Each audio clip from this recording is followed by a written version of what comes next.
Yes, I was surprised. And maybe I shouldn't be surprised. Listen, Marco Silva has the impossible task of putting out an 11 he thinks is going to help him win this game. And if we go to Raul Jimenez is the leading goal scorer in all competitions for Fulham. The numbers are right there. 11 goals, 22 starts. You look at Rodrigo Muniz, excuse me, and Muniz has 10 goals, or excuse me, 8 goals and 10 starts. Apologies. Yeah. Raul Jimenez doesn't have a goal in the last month. Yeah. Muniz does. He's got 4. That's the difference. He went with the hot hand, and he's a younger player. He's 24 years old. He's a different type of player. He's more of a physical presence. He gets other involved. And if you're playing in a stadium like Old Trafford, something that's so difficult to play, a venue that's very, very difficult, especially for a team like Fulham, well, you're going to need that type of physical presence. Raul Jimenez is more a 9.5 in my eyes, and he right now is not the hot hand. So yes, I was a little surprised, but not really. So are you interpreting this, Barak, as a technical decision? Yes. I mean, it's commonplace that Raul goes to the bench once every 3 games. I mean, 11 goals are good, but are they good enough to get a spot day in, day out? I don't think so.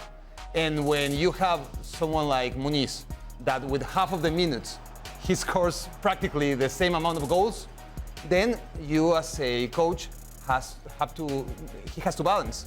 I have 2 good forwards, and then depending on the occasion, I can use one or the other. But Muniz is doing great. He's only 23, and I think it's just about time that he gets better and better. Yeah. And it could be that, Hurt, like you said, to you he's more of a 9.5, maybe not as strong as they would expect him to be in Fulham, but is this something that, yeah? Yeah, no, I don't want people to get confused. What I mean by that is he's got the ability to play not only back to goal, but I think he's more of a facilitator. I respect Raul Jimenez's feet. I respect how good he is in tight situations, how good he is at bringing others into play. And when you look at Muniz play, he's a big boy. He gets others into the game in the old English way, where you can play to that big body. He's going to run. He's going to battle. He's going to give others time to come into the final third. There is a difference there. But the biggest difference right now is Muniz is a hot hand. He's got 4 goals in the last month to Raul's 0. And Raul is 33 years of age. Let's not forget where Raul Jimenez was before he heated up for Fulham. He was going off a year of not scoring a goal in the Premier League, 33 games of not scoring a goal in the Premier League until we see the Raul Jimenez resurgence. So there's going to be that dip in form because it's natural, because he's not played this many games, not had this many minutes in the last 3 years. That's going to be normal.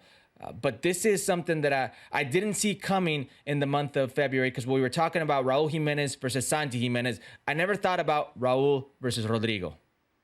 That opens a very interesting window, and Hurt, you and producer Beto are actually on the same line of thinking, because that's actually what he communicated to me. What does this mean for Santi Jimenez specifically when it comes to the Mexican national team, when we know that that's the head-to-head battle there, Barak? Maybe good news, right? Because if he is doing well in Milan, I mean, that's a difference. You're playing for Milan. That's a bigger team than Fulham, but still, it's a worse team right now. So if you compare the level of Milan and Fulham, then the level where Raul Jimenez is playing is higher, because now Fulham has a very good team. Milan, they have names, and that's it, right? Still, Santi is doing it. I mean, it's only 4, 5, 6 games, not enough if you compare them with all of the season of Raul Jimenez with Fulham. But of course, Muniz could help Santi if you think about a national team, and if it's only one spot for Javier Aguirre. I do believe that Raul Jimenez, because of that level of his team and the league he plays in, he still has the advantage. Kirk? Yeah, I agree with you. I agree with it. This could be a blessing in disguise for Raul Jimenez, even though it really never is for a 9. A 9 not scoring goals is detrimental. 9 not scoring goals messes with his own head. A 33-year-old nine who feels he's on the comeback, who feels like he has got everything at his fingertips right now, who feels like he's earned that to finally be the nine in a World Cup, because Raul Jimenez has not had that opportunity. He's not been the nine in any World Cup he's played. Well, you could be feeling like that opportunity is slipping out of your fingertips. So it's an eerie place for him to be involved in. Regardless, he's fit. He's going to get rested. And Santi Jimenez has not shown that he's had the ability to tear it up at the Mexican national team. So right now it's still very open for Raul Jimenez.